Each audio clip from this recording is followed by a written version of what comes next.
President Cyril Ramaphosa announced that judges' salaries and benefits would not be increased for the current financial year. This is an announcement made a few months ago. At the time, he cited fiscal constraints and the economic effects of the COVID-19 pandemic as reasons for the decision. Craig Pringle, chair of the General Council of the Bar, then wrote in the organization's journal that judges' remuneration has declined steadily. That was, in fact, before the announcement by the president. What does this mean, then, as far as judges' ability to carry out their duty with fairness and not being compromised at all? I'm asking this question tonight because there's a new piece out written by a pair from CASAC, the Council for the Advancement of the South African Constitution. That is Lawson Naidoo and Dan Mafora. And tonight we're joined by Dan from Cape Town, I believe, Dan, to talk about why it is you think this is an issue that requires our attention as a country at this point. Thank you so much, Tebekile, for having me and for giving me this opportunity to talk tonight.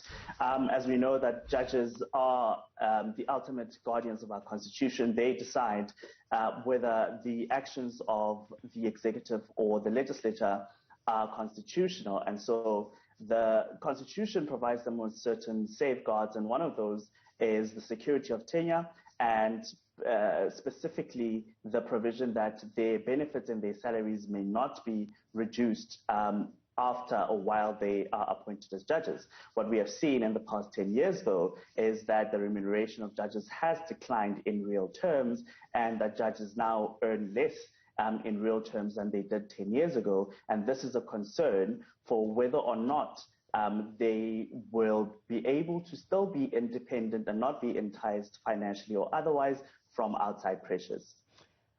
Do you believe that stagnant remuneration makes our judges more susceptible to outside influence and possibly corruption? Absolutely. So the danger with keeping or keeping remuneration stagnant is that economic trends change. You also have to account for inflation and the cost of living. And if judges are not, or judges' remuneration is not keeping up, they will then, or they might actually then be tempted to look elsewhere for additional income, and that obviously raises several problems, including whether or not some scrupulous or people, you know, with bad intentions out there may not actually seek to influence judges and how they ultimately make their decisions in return for monetary compensation. Although, Dan, it must be said that judges aren't the worst paid members of South African society. I was looking at a note published on their remuneration in March last year. You look at, for example, the Chief Justice, the total remuneration was around, 2.8 million. I think that's an annual figure. Deputy Chief Justice, also in the region of 2.6 million. You look further down, you look at other judges. It's all in that 2 million and above range for a year. So how do you then make the case to South Africans who say, it's not a bad paying job, we're all facing tough times economically, and they just have to deal with it?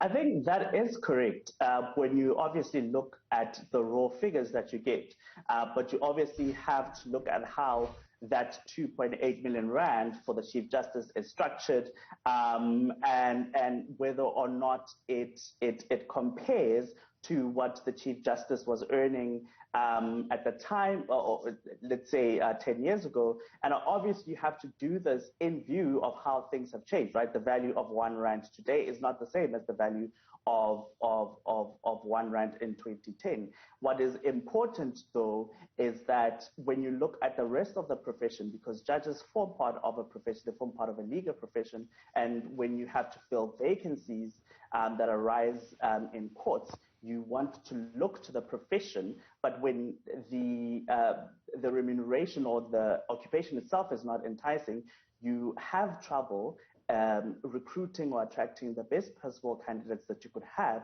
because of the kind of remuneration that you are giving them and how it's structured as well. So in essence, the argument would be that low remuneration comparatively then robs the justice system, the judiciary, of some of the best brains in the fraternity.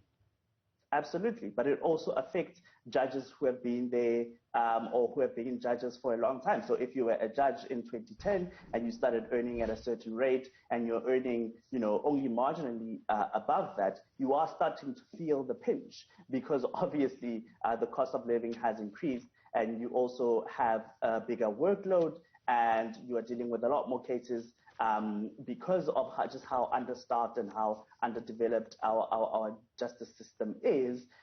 It affects judges' morale towards their job and may actually ultimately affect the quality of the work that we get out of the justice system. And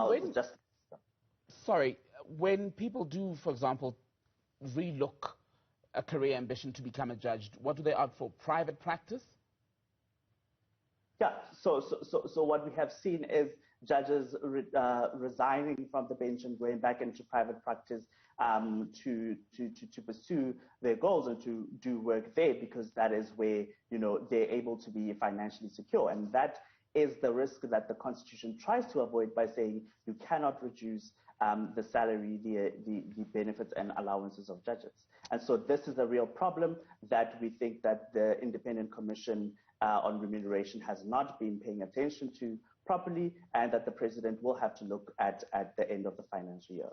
Dan Mafora, good to speak to you. Thank you so much for being with us tonight. Thank you so much.